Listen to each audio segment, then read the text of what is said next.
turn to what chapter we're looking at. We're in chapter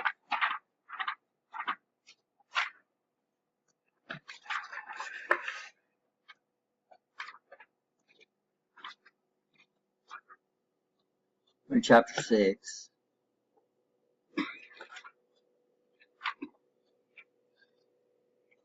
And I'm on page 139.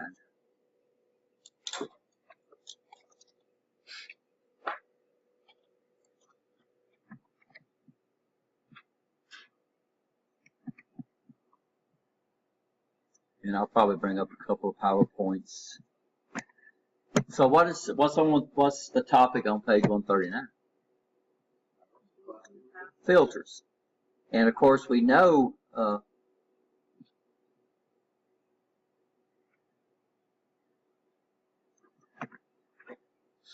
so the main filter used in linear power supplies is the capacitor. Now capacitors are really slick little things. If you understand how rechargeable batteries operate, then you'll have a pretty good idea of what a capacitor does in a DC circuit. So a capacitor has the ability to store a charge for a short period of time. The ability to store a charge is given in units called farads. So 1 farad will store 1 coulomb. By the way, we have a coulomb. Anybody know what a coulomb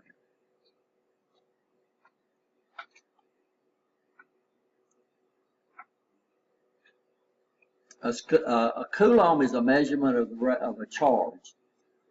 Basically, it's 1 amp that's not moving. So if I can store 6.28 times 10 to the 18th electrons inside a unit, that would be 1 coulomb.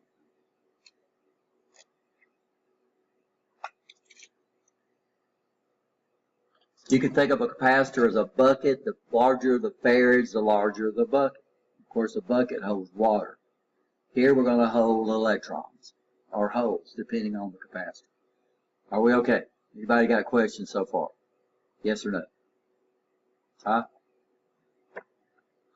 So this is the makeup of a capacitor. It's very, very simple. A capacitor has 2 conductors that are separated by a material that we normally refer to as a dielectric. So every insulator has what they call a dielectric constant, and it's related to the resistance of air in a vacuum, or basically pure air in a vacuum. So anything that's got a dielectric of 1, then it would have the basic resistance of air. If it's less than 1, then it's going to be less than air. If it's greater than 1, it's going to be more than air. And so every insulator has a dielectric constant. This is the symbol, the basic symbol for a capacitor. And the problem is that when you get into motor controls, this is the same symbol that we use for a contact. So another symbol, the symbol I'll use is this symbol right here, where I come up here and this is another standard symbol for capacitors. I'll use this. So basically the symbol for the capacitor looks kind of like what it is. And the way it works is it sets up an electrostatic field between the 2 sides. So that means if I come over here and put a positive right here, and over here I put a negative, then the positive wants to attract the negatives, and the negatives want to be attracted to the positive, but they can't attract because there's an insulator in between. So what happens is these electrons just store on one side, and then they store on the other, which creates a difference in potential. And if we got a difference in potential and we got a circuit, then we can have current flow, right? You understand? So what we do is we charge these guys up. This is DC. This is not AC. AC, they're really neat, and I don't know if I've got that PowerPoint in here. The storage capacity of a capacitor is determined by the size of the plate, the dielectric constant of the insulating material, and the distance between the plates. So the bigger we can make the plates, the more electrons and holes it can hold. The smaller we make the plates, they're going to interact with each other a lot stronger, right? The closer we can get them together. and what we put to insulate them. So this is basically the way the thing works, and it charges up. Now the problem is that if this guy was perfect, if the insulator was perfect, this guy would hold the charge forever. But it's just like batteries. Batteries run down if you don't use them over time, right? You understand? So what that means is these guys will normally bleed off over time through the insulator. To increase capacity using smaller plates, the plates on some capacitors designed to accept electrons and holes. This feature requires the capacitor to be oriented toward a certain DC polarity. If placed in the DC circuit, polarized capacitors must be placed in the correct orientation. If installed backwards, a polarized capacitor will conduct current, get hot, and may explode. So we have what we call polarized capacitors. Now, why they polarize them is that if we're using just the size of the plates and the insulator, to get 1 farad of capacitance, using air as an insulator, and placing them 1 foot apart, the plates would be a mile square. So what do? Well, they kind of get the plates closer together. Okay, so if I start getting the plates closer together, then the size of the plates can go down to get the same farads. If we polarize the plates, so we have use a metal that wants to accept electrons, and then another metal that wants to accept holes, then we can actually make the plates a lot smaller. And these are what we call polarized capacitors. The problem is they're designed to be put into a DC circuit in a certain orientation. So these guys are going to identify a positive or a negative lead. If you put them in backwards, then they could pop on. So this is the makeup of a capacitor. Pretty neat. So what they normally do is they come in here and they'll take the 2 plates and then they'll connect them to a piece of wire, and then they'll come up here and they'll wrap them together. And then they'll have an insulating material, usually a paper with a coating on it, and then they'll come up here and wrap these things together.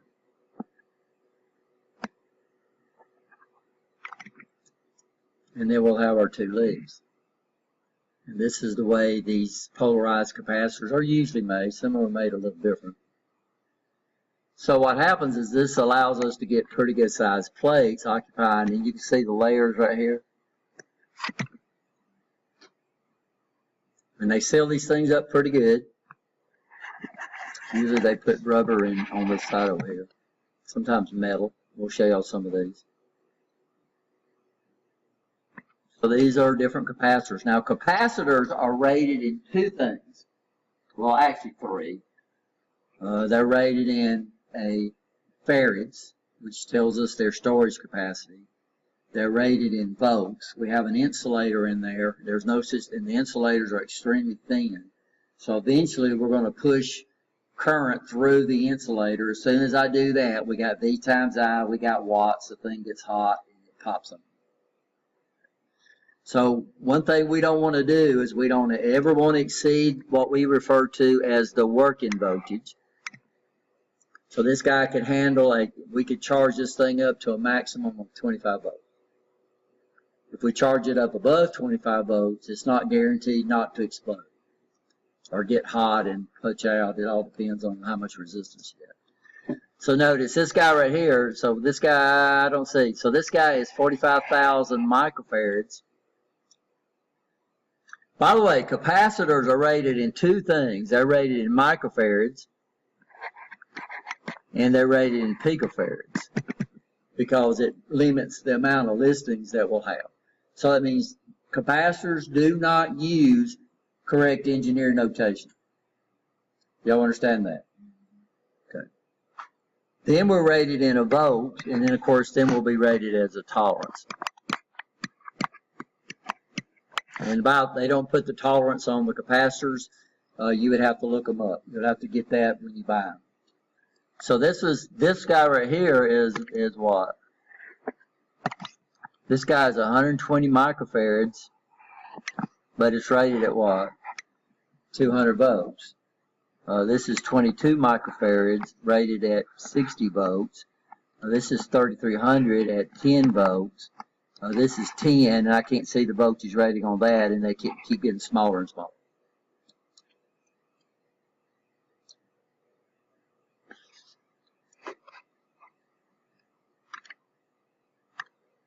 Now another thing, we can't see this one. This is a screw type, so the polarity would be on there. And that one's hard to see. But you can see that right there. What's that? Plus. You can see this right here. It's identifying the what? The minus. And we can't see the arrow. Yeah, so this is pretty standard. We call these, and they don't show them. This one you can't see. It's broke off. But we have two ways we can do this. We call this guy here an actual lead, because it looks like an axle. That makes sense. And if it comes out the bottom, we call these radial leads. So when you go and buy a capacitor and you're going to mount it, you got to make sure you buy the right leads, right? You understand? So notice the radial leads, it comes out one side. The actual leads, it comes out two sides. And it's the way I remember it is this one looks like an axle. Right? When a resistor is placed in series with the capacitor in a DC circuit, it will take time for the capacitor to charge and discharge. The time the capacitor takes to charge is 60 to 63% of its maximum voltage value, or discharge of 37% of its maximum value is called a time constant. And the time constant is very easy to calculate. It's just the value of R in ohms times the value of the capacitor in farads. And your answer will be in seconds. But this is not how long it takes to charge the capacitor. This is how long it takes to charge the capacitor to around 63%, or discharge it to around 67%. It takes 5 time constants to fully charge or discharge the capacitor.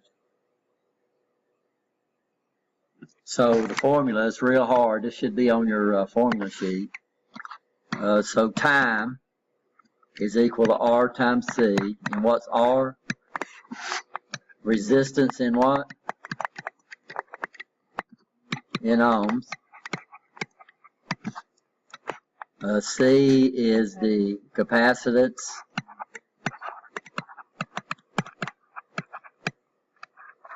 In farads.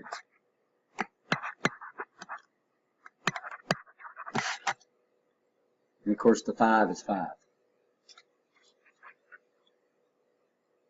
These guys are used. They discharge and charge on what we call an exponential curve. But we use these guys at time all the time. If you got a motion detector on your house that stays on for a certain amount of time, it probably uses a capacitor. So we use these guys as timers all the time. This is what we call an exponential curve. So this is why you say, well, if it charges 63%, it don't look like it should take 5 of those to fully charge it. But for every time constant, it charges to 63% of what's left. Does that make sense?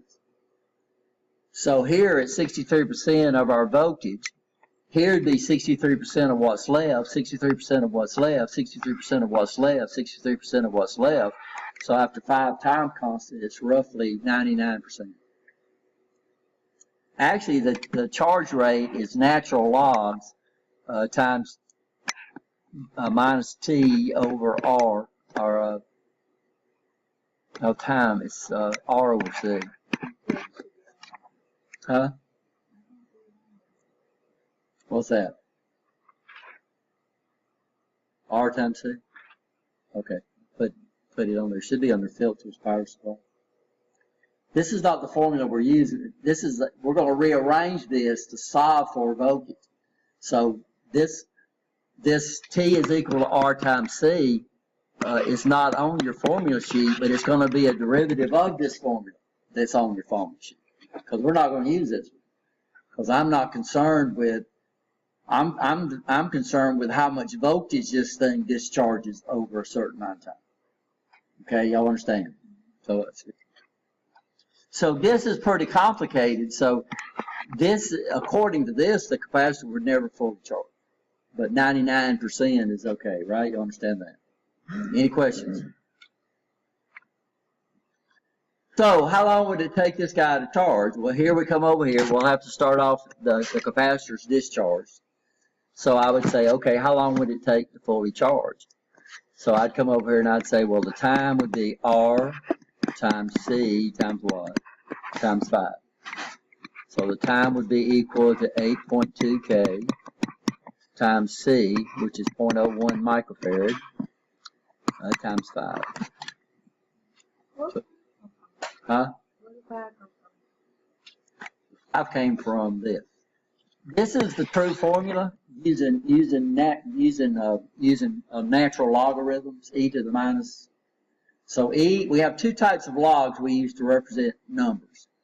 We have what we call a common log, which is 10 raised to some power, and then we have a natural log, which is 2.73 raised to some power. Natural logs basically compare things that like move in nature. And these guys are pretty complicated to use. In fact, it's actually, time is actually equal to 1 minus e to the minus r over c, I think. So this is a complicated formula to use. So what they found out was that each time constant was 63%. And then they figured out, okay, if I charge up to 63%, the next time constant will charge up to 63% of what's left, right? The next time constant will charge up to 63% of what's left. The next time constant will charge up to 63% of what's left. And you keep doing the math, it comes up to be, that's roughly 5 time constants to get all the way up to 99%. Okay, so that makes sense. So the 5 is just coming up here doing this. So this is exactly what they did. So that's 1 time constant. This is 2 time constant, which would give us up to 63% of what's left, would end up being what? 86% of the total height. This is 3 time constants, which would get us up to 95% of what's left. This will get us up to 4 time constant, and this gets us up, 5 time constants gets us up to 99%. Are we okay? Yeah, but if you actually wanted to know what it would be in 1.2 time constants, then you would have to use the exponential formula curve,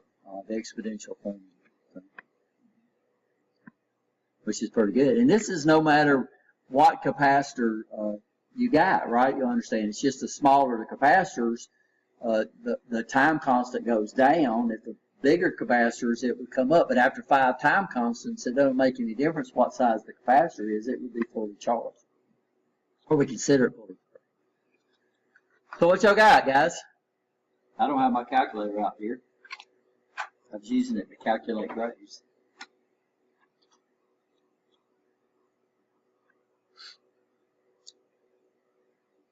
So let's do 1 time constant first. So the formula we're going to use is this guy right here. So let's do 8.2K times 0.01, and let's get that answer.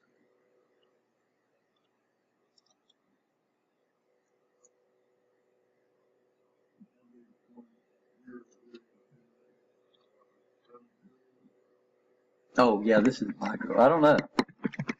Give it to me in engineering notation.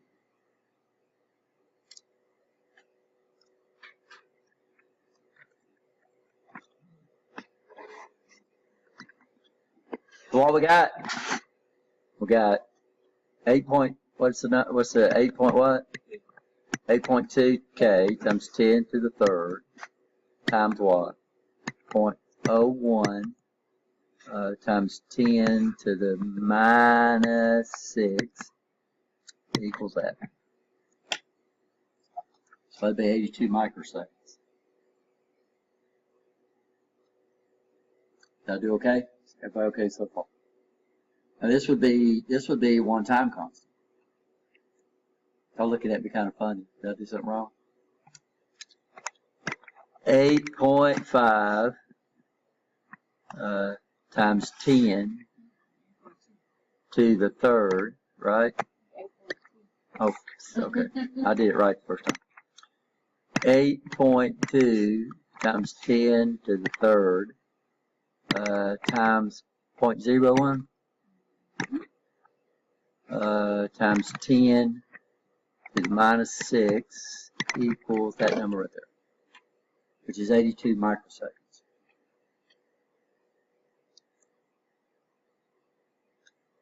Everybody okay? Yes, no? Huh? Now this is one time constant. Then I come up here and multiply this times 5. So this guy should should fully charge around 410 microseconds. Are we okay? Yes or no? So I guess I'm pretty close to being okay because I did it twice. Came up.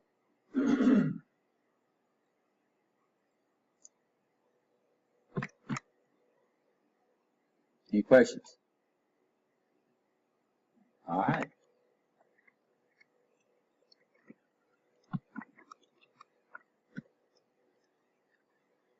This is an exponential curve, by the way.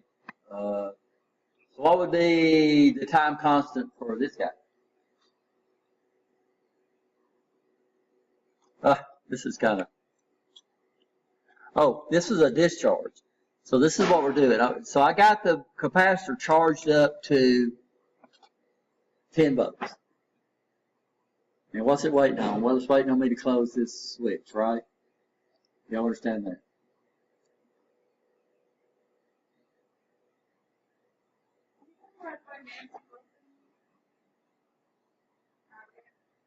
Her office is over in the hall, and the other side, Milson. But I doubt if she's over there because she had a meeting this morning.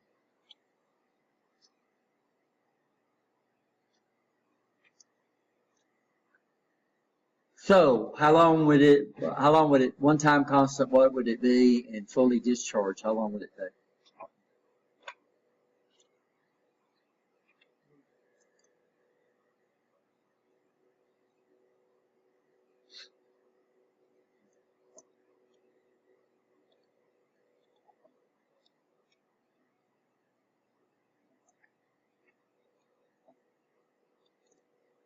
We got it, guys? To do what? One time constant? 2 milliseconds for one time constant. And the time to fully discharge would be equal, what's that? Can't say 22 and come up with 10. Okay, thank you.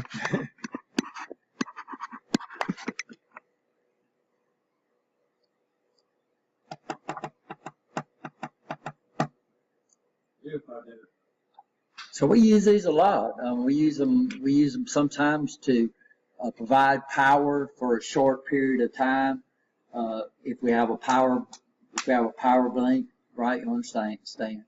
This is why a lot of times when they tell you to unplug something, they tell you to unplug it for about 10 or 15 seconds. Some people say 1 minute. To give what? To give time for all the capacitors inside the circuit to discharge. Yeah. So yeah, you hear that all the time where they say you need to unplug that thing. If you ever call tech support for your like your cable modem or something like that, they say well, you need to unplug it. You need to leave it unplugged for a certain amount of time, because if you just unplug it and plug it back in, odds are you're not really doing a reset on it because all the capacitors on there keep the power.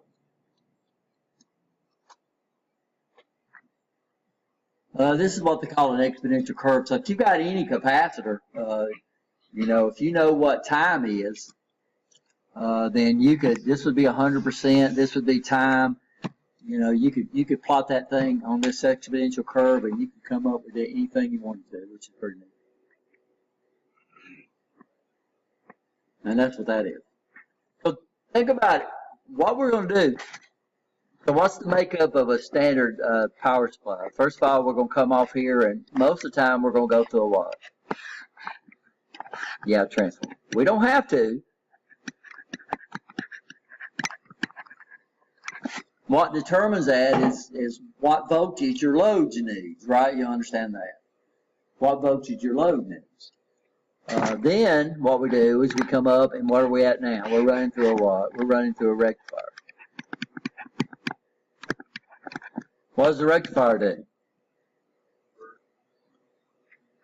Sorta. It converts AC to pulsating DC.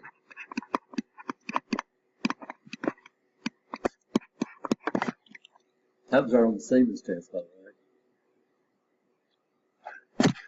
Then what we're fixing to do is we're fixing to add a filter,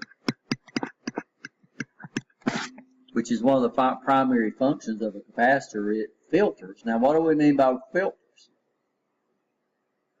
It gets rid of stuff, right? It lets certain stuff come through and gets rid of stuff we don't want. And then, of course, eventually we're going to come over here and we're going to add a regulator. Now, regulators are going to give us a constant output even when you change your loads, which is pretty neat. So this is a regulated power supply. What our filter gives us, it gives us unregulated DC, which means it varies with loads. It also varies with input voltage too. But it's going to be DC. It's no longer going to be pulsating DC. It's going to be DC. It's just when we say unregulated, it means it varies with loads. Like batteries are unregulated.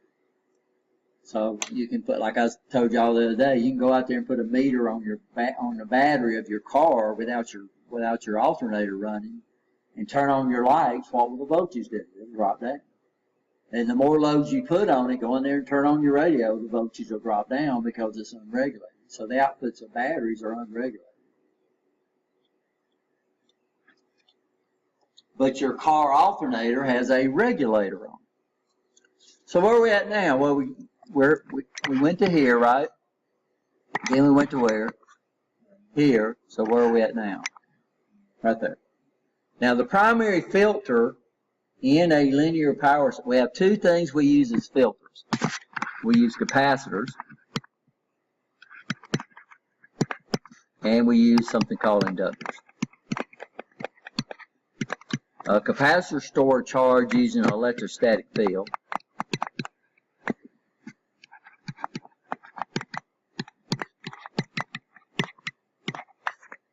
The inductors store a charge using a magnetic field.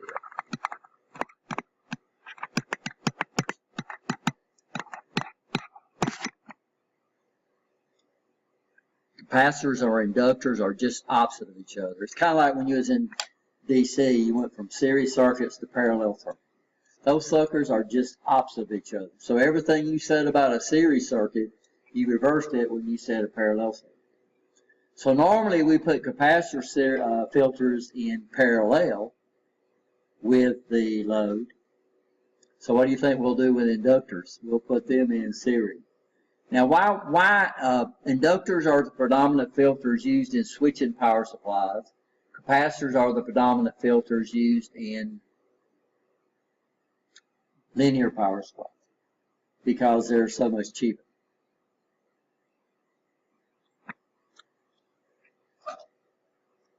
So a filter, what does a filter do for us? This is an electronic circuit. Well, it's just like a coffee filter. What does a coffee filter do? Keeps the range. Filters out the grains. It lets the coffee come through and filters out the grains, right? You understand that? So what we're going to do with these filters is we're going to filter out the pulsating DC. Huh? Clean it up. So when you start looking at on your textbook, I'm on page, we have different types of filters. What we're going to do is look at primarily the capacitors filters.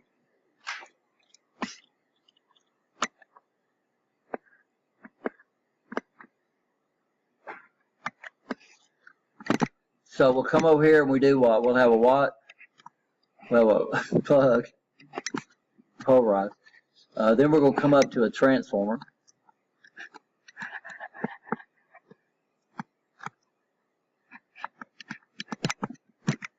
Okay. Oops. Then we're going to come over, we'll have a secondary. The transformer has a ratio. Then we're going to use a common over here. By the way, normally on this side, on Alabama Power, your neutral is referenced to ground.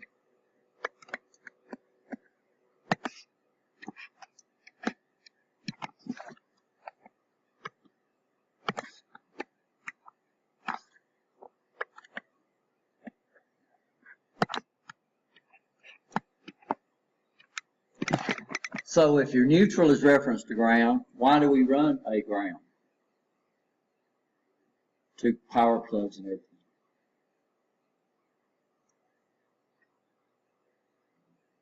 Huh? My father-in-law, he liked to use that metal wire in there as a current carrying conductor. The ground is not supposed to carry current. The neutral is. So the neutral is referenced to ground. But the ground wire is not supposed to carry current.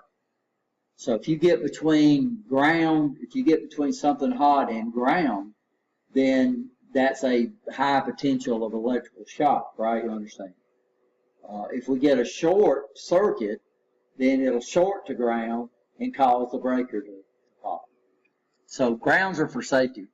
Neutrals are for carrying current. So let's come over here and we'll put a diode. So this is a positive supply. We'll do a halfway first. And then we're going to represent this with a load. Now we know what's going to happen is if this right here is 12 volts, what would be my output voltage? Huh? It's AC, and that's something you're going to have to look at, Larry. Remember, AC is doing this. So it's not reverse bias because in one instant of time, this is positive and negative. It's forward bias. So what you're doing is you're trying to visualize a DC feature in an AC circuit. So here it would be forward bias. Here it would be what? Reverse bias.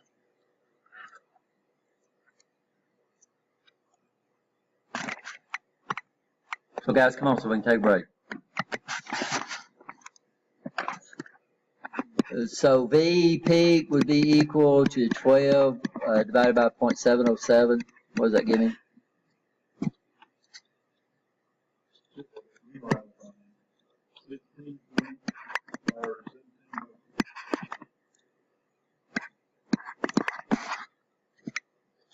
Are we okay? And P peak out would be equal to 17 minus 0.7. What's that? 16. Okay, this is DP. Then DC out would be equal to 16.3 divided by 3.14. What does that give me?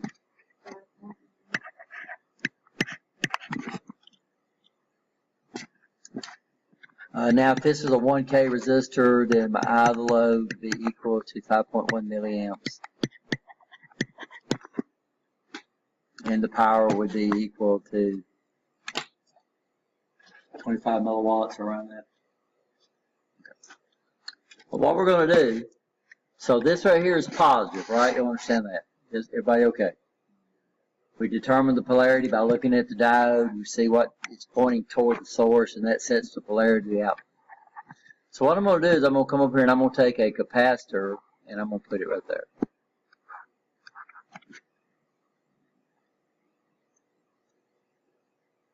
And it's going to be polarized, so I'm going to make sure that the positive is going to be pointing toward the positive. Everybody okay? Any questions? Now what happens?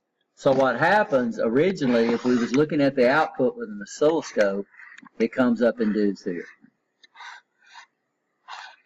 But what's going to happen now is when I throw power on this thing instantly, then what's going to happen is the capacitor is going to charge up. Now what's going to determine, the only thing that's going to determine how fast the capacitor charges up is the R of that winding right there. And the R of the winding is going to be almost nothing. So this capacitor is going to charge up. It's going to pull a lot of current. But remember, these diodes, like the 1N 4000 series, can handle up to 30 amps for a cycle. So that's no big deal. That capacitor is going to charge up like that. Now what's going to happen when it gets right there? Well, as soon as it gets up to peak, and it starts back, so this capacitor, if this is 12 volts, this capacitor is going to charge up to, what's peak? This capacitor is going to charge up to 16.3 volts. It's going to charge up to peak. Y'all understand that? And it's going to do it instantly. But as soon as this drops down, this is 16.3 volts. This drops down to below 16.3 volts, the diode turns off. So the diode's only on for a very short amount of time. Because as soon as it tops peak, the capacitor's charged up to 16.3, and the input goes what? Starts going toward the negative side. The diode turns off. So the diode is only on for this amount of time right there. Now what happens? Well, now this guy's got 16.3 volts there. There's a resistor. What's it going to do? Well, it's going to start discharging through the load. How fast is it going to discharge? Well, it's going to depend on what? The size of the capacitor and the size of that resistor right there. So it's going to start discharging. Then on the next alternation, oops, sorry guys. I gave y'all the wrong signal and y'all, nobody caught me on that. So that's one of those, I did that on purpose to see if y'all was paying attention.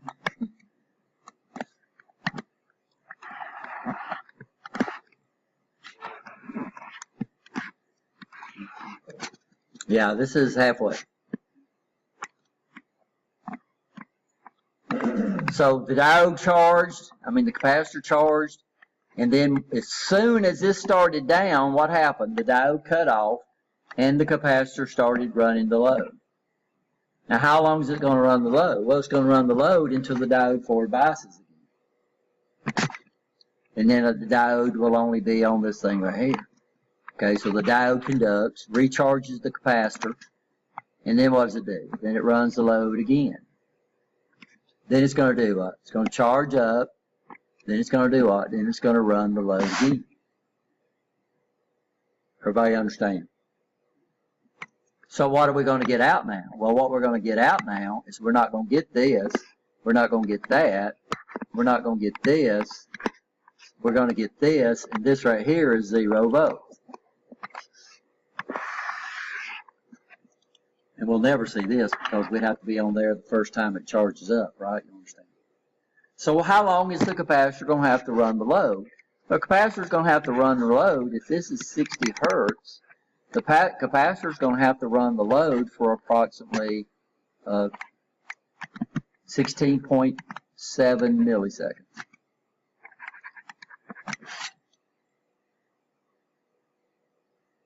Now what determines this slot right here is the discharge rate of the capacitor.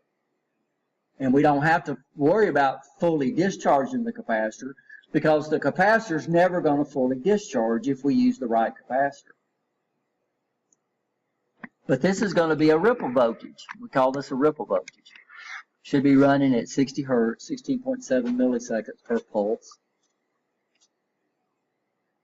The capacitor don't have to run it at exactly 16.7, but if we use that time, then it's going to be real close. So let's say this is a 100 microfarad capacitor, and this is a 1K resistor. Of course, if the if the resistance goes down, the capacitor is going to discharge faster and the ripple goes down. I mean, the ripple gets bigger. If the resistor goes up, then the ripple gets smaller. Are y'all following this so far? Huh?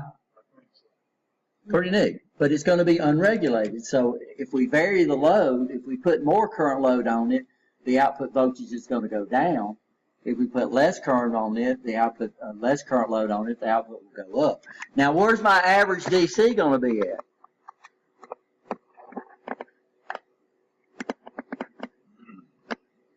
So is it going to be here, or is it going to be at the trough? Huh? It's going to be in the middle. That's exactly right. Because it sees it as AC riding on top of DC. And we know the average of an AC is basically 0, which would be in the middle. So you're exactly right, it's going to be DC. So if I was to put a meter on that, that's what my meter will measure right there.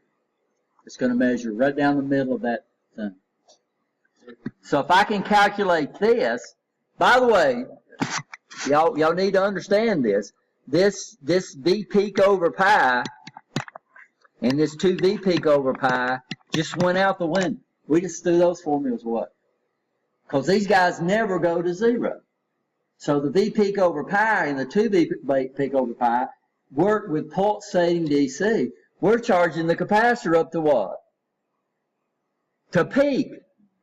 V peak out. It charges up to V peak out.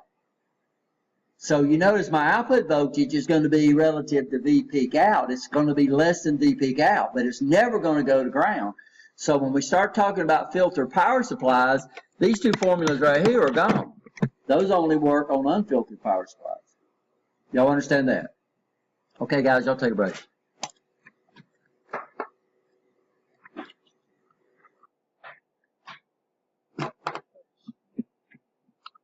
How much?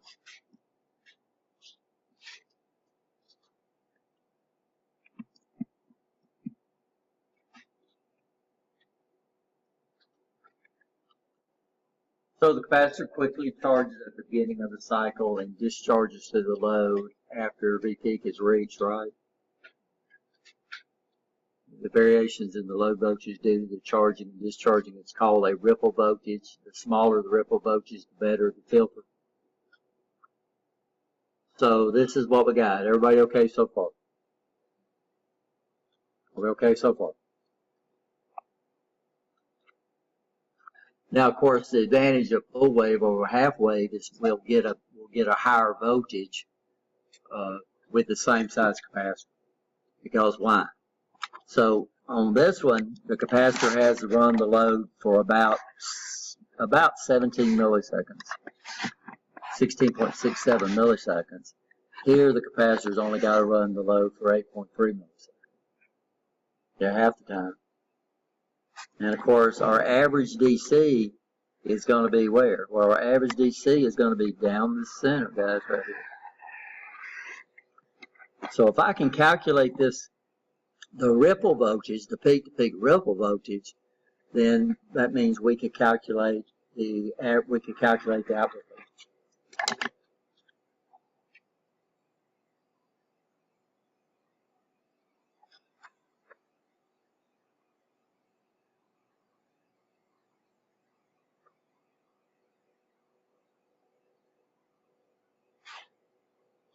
So this is 12.6 volts, which gives us a little over 17, a little over 5 volts, right?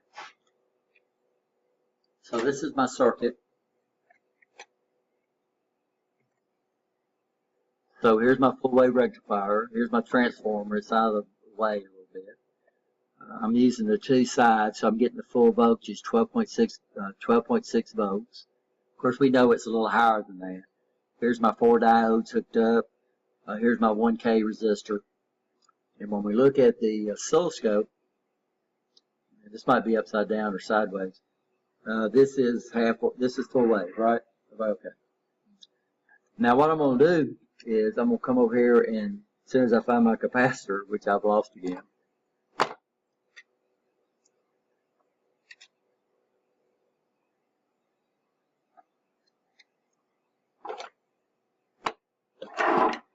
Y'all love that when you get out here. So here's my capacitor. And this is what we call a radial lead capacitor, because the leads come out the what? Come out the end.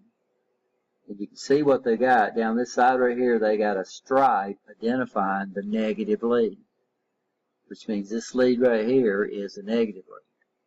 Now, normally, what they'll do is they'll make the negative lead on these radial leads, not on the actual leads, on the radial leads.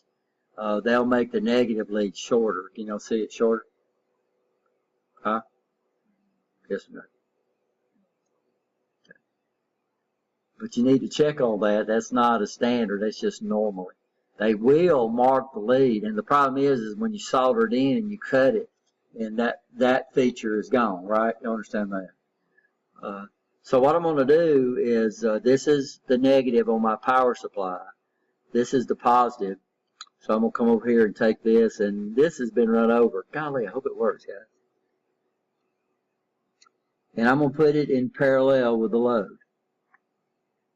First of all, let me get my meter and show you our output voltage. We've looked at this power supply several times, and we know our output voltage is about 5 volts, right?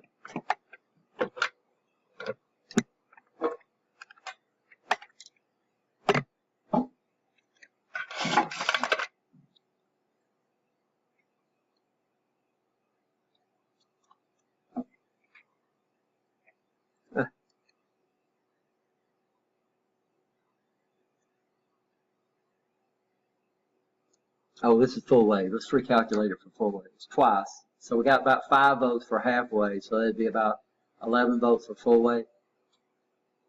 That's okay, you don't have to recalculate. Because 12.6 volts, we calculated it for 12. On 12, we got 5.1 volts for half wave. At 12, this is 12.6.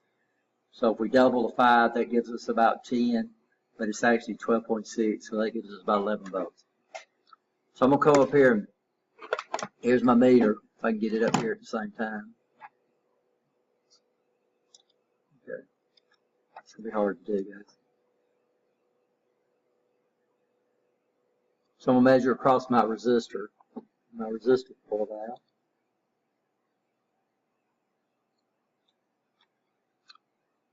So what does it measure? About 11 volts. Okay. I'm going to come up here and I'm going to put my capacitor in there, and hopefully I didn't mess it up. I ran over it with my wheelchair. If it does, you'll get another one.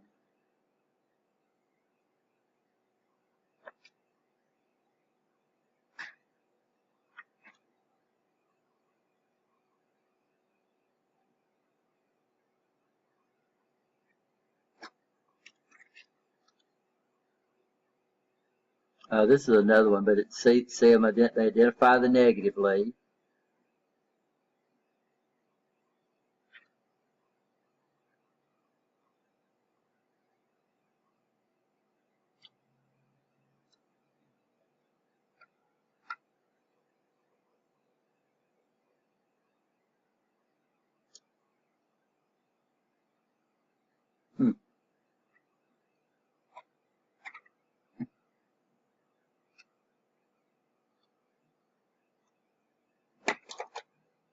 What I'm doing.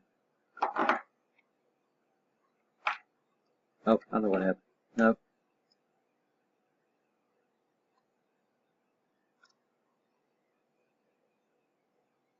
Okay. I can't see the holes in the breadboard. So I put the capacitor in, honored my polarity. I put the negative toward the negative, positive toward the positive. I just got it in parallel with the resistor. So notice my output. Here's 0 volts right here. So it's never going down to 0 anymore. Of course, I've lost my trigger. What I'm going to do, though, is since this is DC, is I'm going to put my ground reference, my 0 volt reference right there. We'll look at why in a minute. And then I'm going to take my trigger and put it up into the waveform. And that should freeze it. You know? Let me check.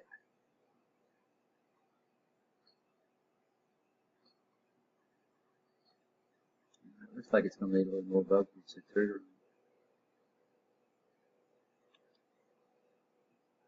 Still having problems triggering. But this is 0 volts right here, and it did what? Popped up. So now instead of 10 volts per division, that's 5 volts per division, and that's off the screen. So we'll look at what we'll do in a minute.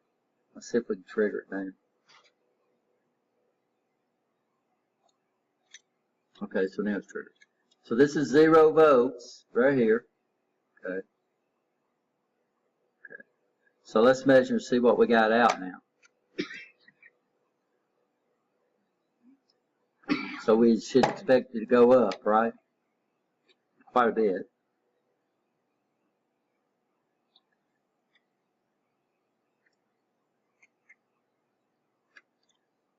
So my output voltage went up to 15.9, about 16 volts. Are we okay? Huh? Yeah, because of the size of the capacitor, but we'll look at it. If I used a bigger capacitor, we would get closer to VP. If I use a smaller capacitor, we're going to move away from VP, get less than VP. It's going to go down. But you got to understand, the bigger the capacitor, the more they cost, right? You understand? Anybody into big power amps in cars? Y'all did that? A lot of people that's got a car, they mount their power amp in the trunk. Well, the problem is that you're trying to pull that power all the way from your battery, which is way up in the front of your car. Well, the problem is those big old gauge wires to get back there, you don't use them. So you don't use the same wires that connects your battery to your car, right, to your starter. You use a smaller wire. Well, wire has resistance. So what happens, you're thumping that big 400 watt amplifier, and if you actually put a scope on the output, you see your DC power supply is pulsing. Well, what do? Well, they'll buy what they call these big filter capacitors, doing exactly the same thing to try to hold that DC up on your amplifier, right? So you can get that 450 watts. Well, these guys cost a lot of money. You're looking at about $150, $200 for that big old capacitor. I recommend people just put another battery back there. So just buy you a nice lawnmower battery and put it back there and run that like a capacitor. But it's lead acid. You need to take care of that thing. Make sure it don't spill. Lock it down real good, right? So the size of our capacitor. So this right here is a. Let's see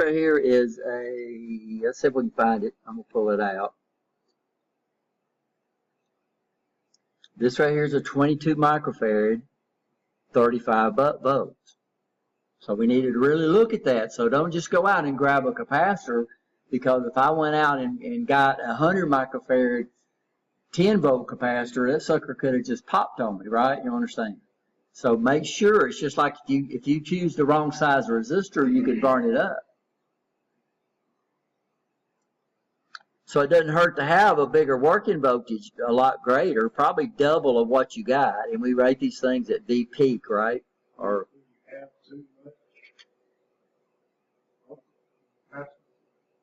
oh yeah. What do you mean too much voltage? It depends on what you. That's like saying, can you put too much air in the tire? Like right here, our power supply is 11 volts. What happens if you put 1,000 volts? It don't hurt, but you're going to be paying a lot of money. Right. It's just like you go out and buy Z-rated tires for a Volkswagen. They'll sell them. They'll sell you Z-rated tires. Z-rated tires are rated at speeds over 150 miles an hour. So what did you just do for your Volkswagen? You spent a ton of money on something you'd never use. So what you're trying to do is you're trying to buy not a capacitor that will work. You're trying to get the capacitor that does what you need it to do, right? You understand? So if I went out and bought a 1,000 microfarad capacitor, one that's rated 1,000 volts, that would work fine. It's just that you're going to pay a lot more money.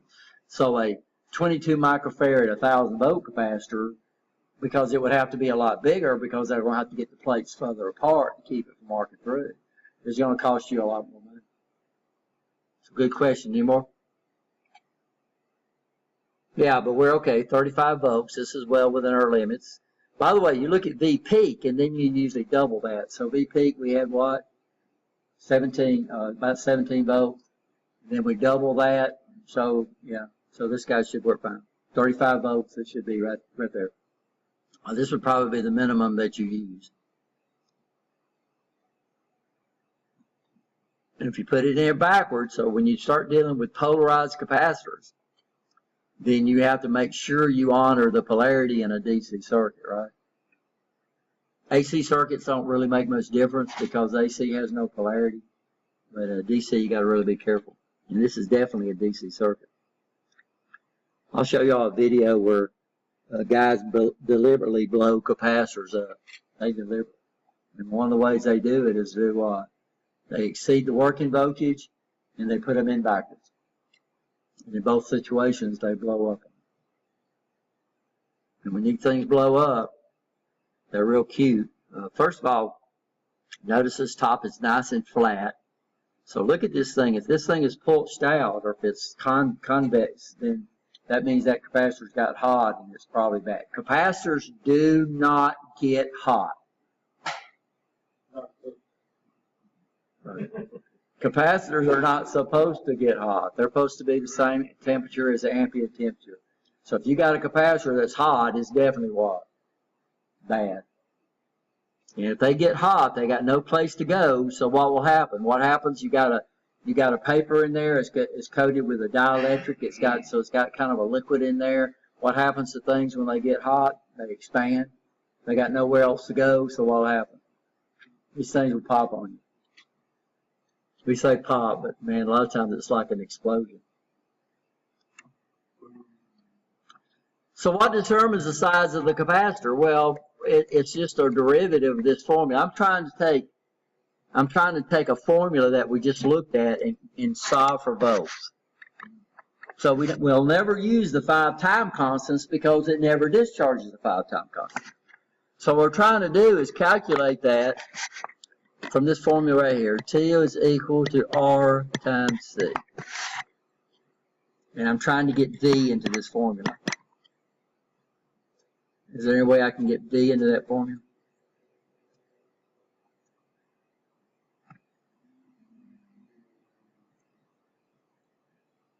Is there any way I can get V into that formula? Huh?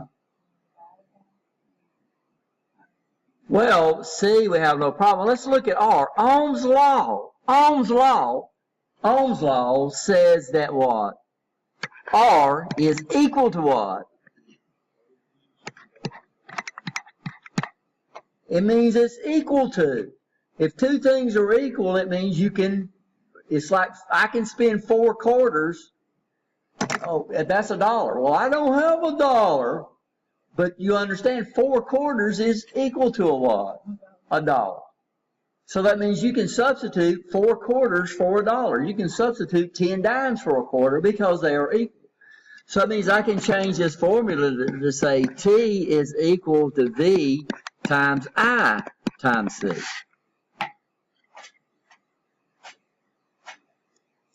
Y'all okay?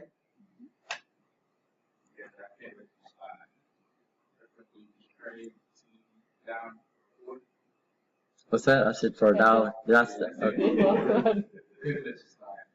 You'd give me a quarter right off the bat, wouldn't you? Here, I need change for this quarter. Yeah, 10 times for $1. I didn't notice I said that.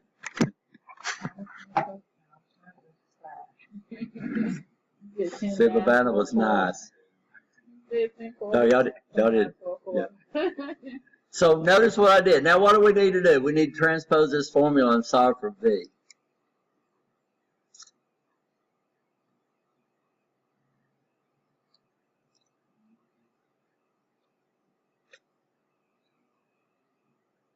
By the way, we can also say T is equal to V times C over I. That's what we need to look at.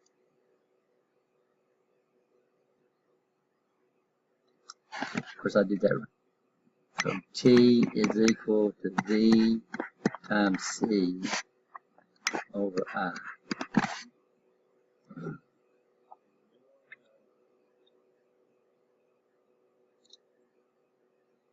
So we could say T times I over C equals to V, right? So if I move something from right to left, I just flip it upside down. So instead of doing all this multiplication and division, I left V over there by itself so I wouldn't have to do anything. And then when I brought this over, I flipped the what? The C and the I. So V would be equal to T times I over C.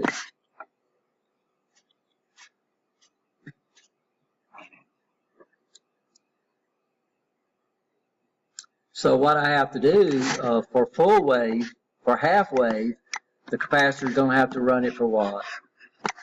16.7 milliseconds. For full wave, the time would be 8.33 milliseconds for 60 cycles. So I'm using a 22.5, I'm using a what?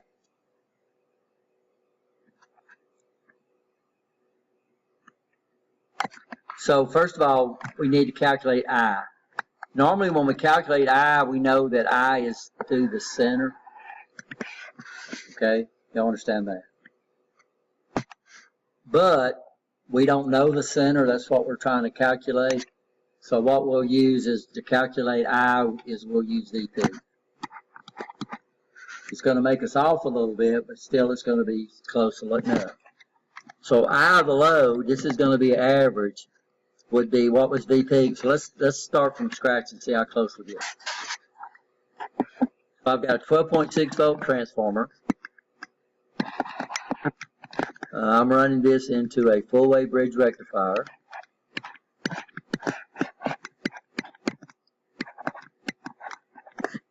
And then I'm taking the output of this and running it into a 22 microfarad capacitor.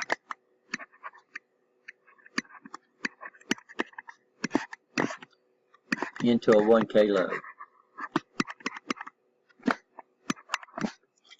So first of all, we would calculate VP secondary.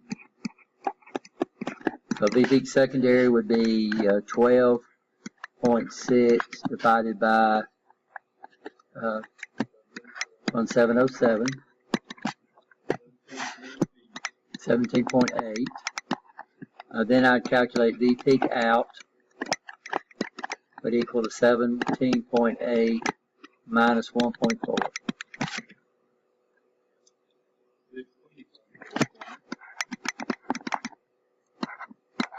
Everybody follow me so far? Everybody okay so far? Now the 2 V peak over pi is gone. Now I'm going to get an approximate current of the load. I'm going to use 16.4 divided by 1K. That's what size resistor I have, which would be 16.4 milliamps. Everybody okay? All right. Everybody's okay. So my ripple voltage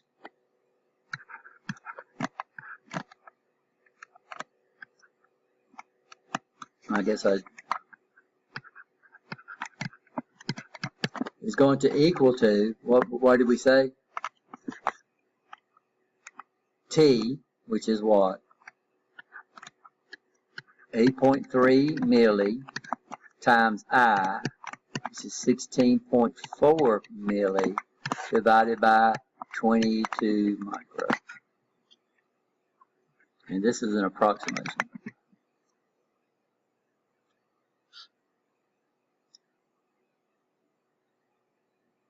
So this formula should be there. V voltage ripple, it should be equal to what? I times C divided by, T times I divided by C. Y'all see that on your formula sheet? Under filtered, unregulated power supplies. Yeah.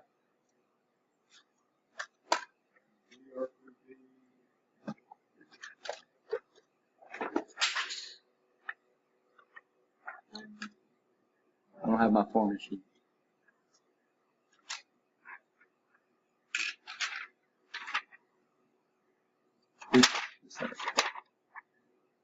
Unregulated DC power supplies.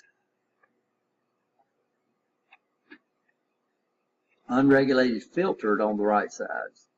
V ripple peak to peak is equal to I times T divided by C. You'll see that one? Equation number 17.2. So we have two formulas for that. So what do we got, guys? And we'll talk about the other one in a minute. The other one's a little easier, but you're going to have to understand. Here we had to know time. And what's time? Time is the reciprocal of frequency, right? 8.3 milliseconds. Yeah, milli, because it's full wave.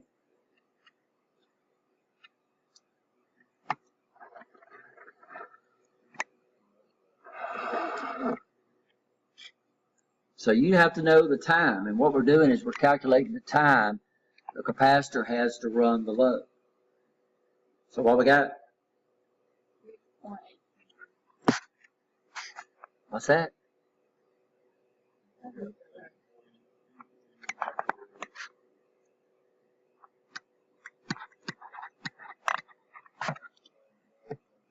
So that's a small. 8.3 times 10 to the minus third times 16.4 times 10 to the minus third equals that, divided by 22 times 10 to the minus 6.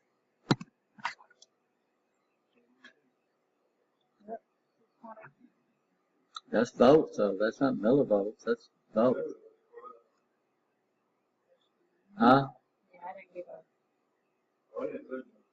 Somebody said microvolts, but it's 6.2 volts.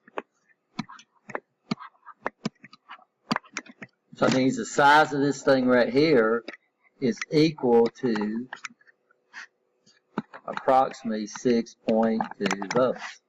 Is everybody okay? Huh? Okay, Michael? Did you go like this? Huh? Okay. Well, my DC average is right there.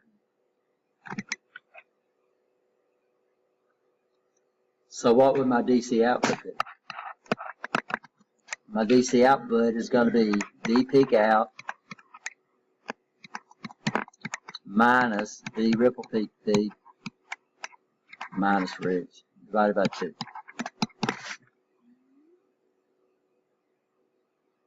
you understand that? Why? Because we calculated this. The DC average is right down the center. This is measured where? Right there.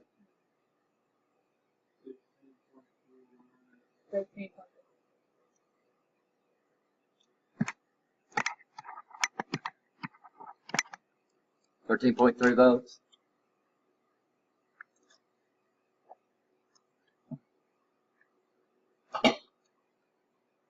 And of course, what do we measure? Well, no, but we got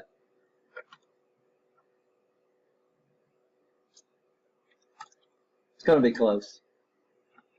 So here's my output voltage. 16 volts. So we missed it by 3 volts. What's the problem? It's close.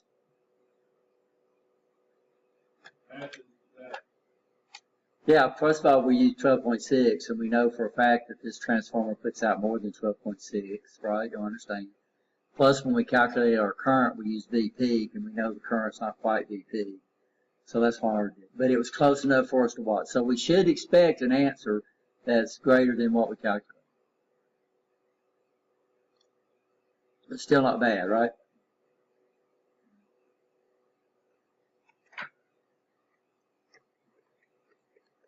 So what would this run? This guy here would run all kinds of stuff. But the problem is, if I change the load, so let me find another 1K resistor. Here, one's right here. And I'm going to put it on my meter. Okay, if y'all can see it.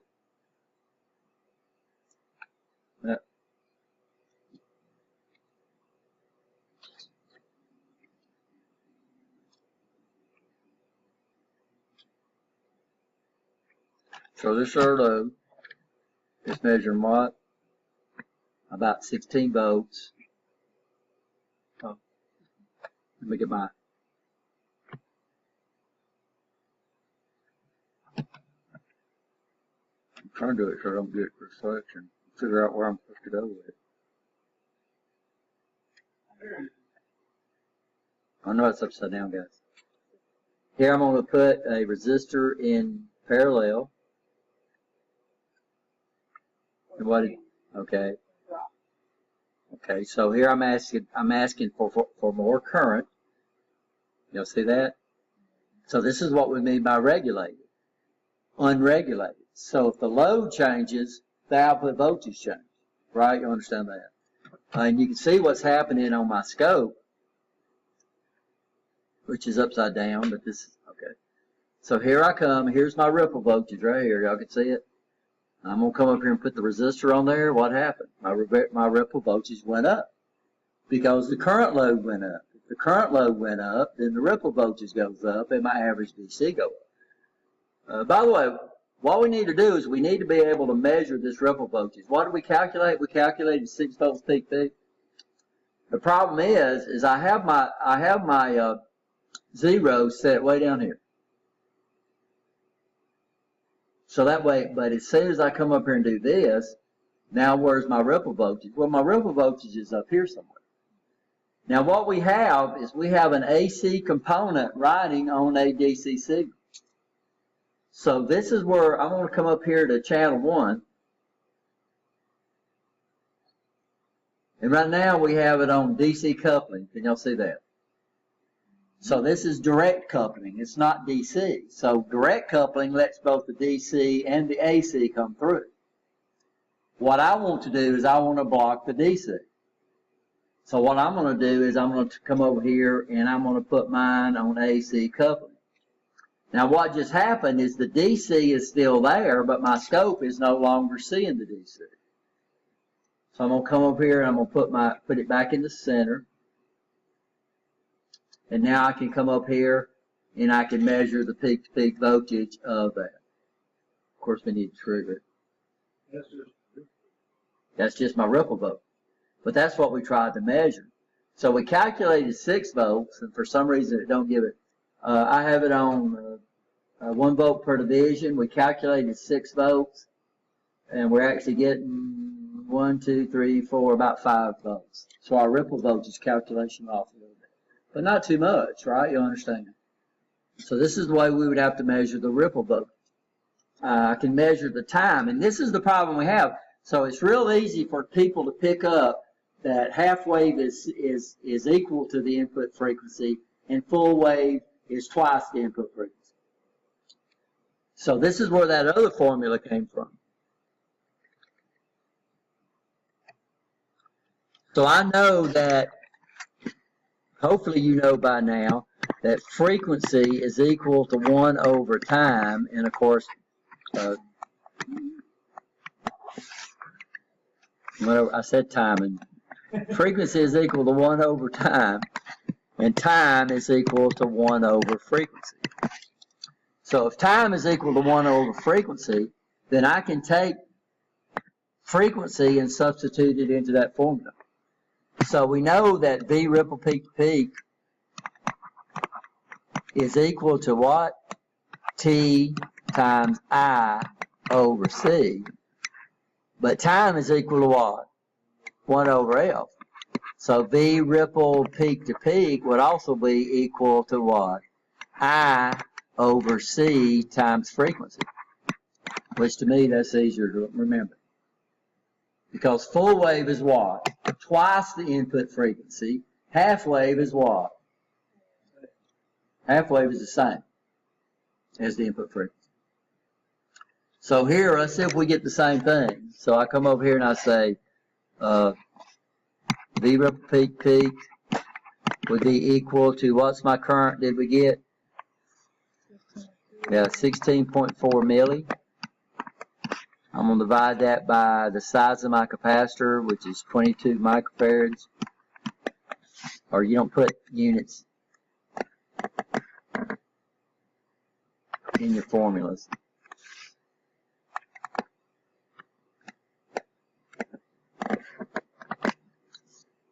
times what would be the frequency, 120. And you should get the same, you should get the 6.2 volts that you got before. But it should be, to me it's a little easier. Huh? You gotta use parentheses down here, guys, on the calculator. That's not hard to do, hopefully. What I like about the TI, this TI calculator is what I like about the TI calculator is that it gives you this guy right here that lets you invert X and Y, which is real neat, which makes, for these formulas right here, makes it real easy. Swap X and Y, it don't invert it, it swaps X and Y. So what do we have here? We have what we call unregulated filtered DC, right? Understand that. What do we mean by unregulated?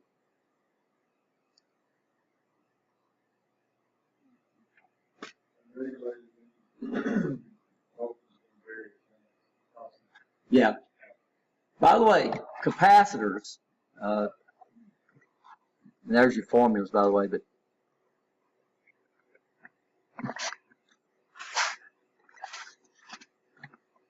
let's find some place to work with. So if we want to increase capacitance, so how would I reduce the ripple frequency? I mean, how would I reduce the ripple voltage? Increase capacitance. You can do it two ways. You can put capacitors in parallel. If you put capacitors in parallel, they add.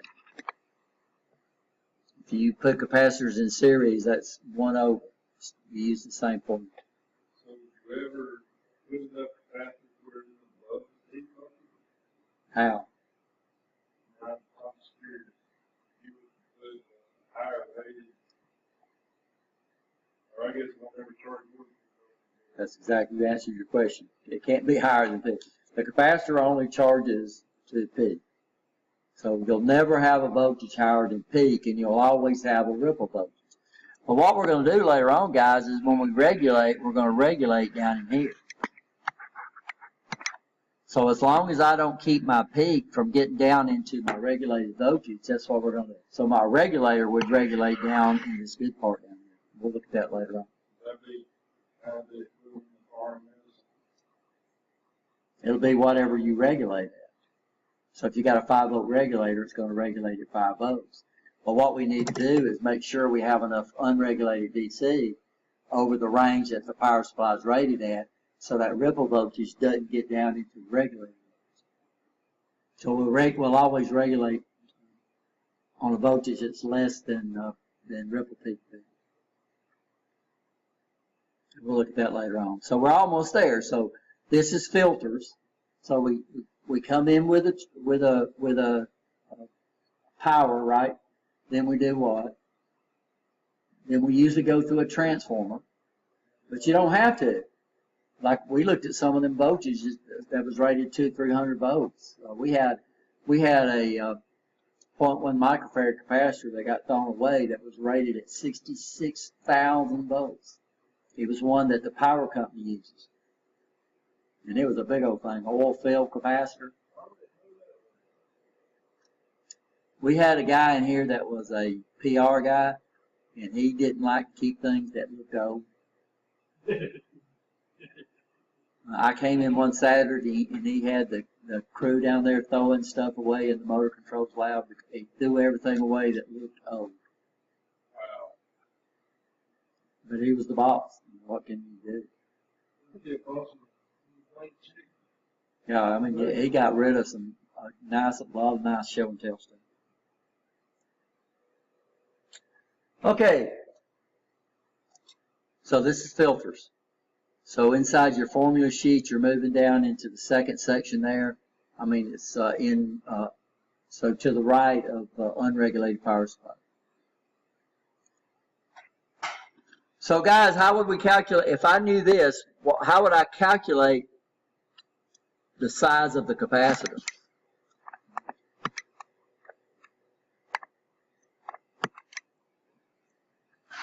So what we got V ripple peak to peak is equal to what?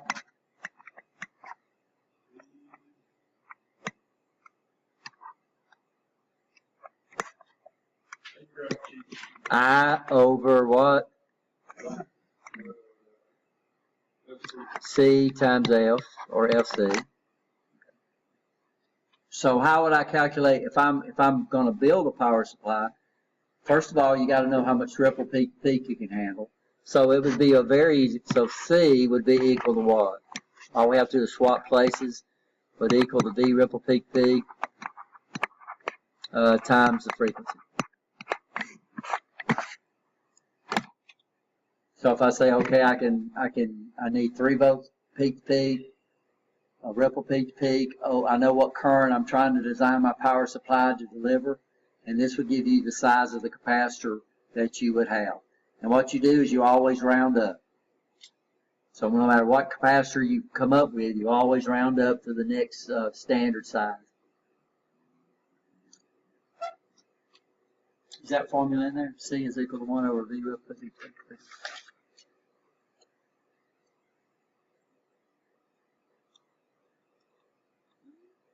Okay, guys, y'all go ahead and take a break, come back and go left. V ripple peak to peak. I over the current. So this would be the current you want on the load.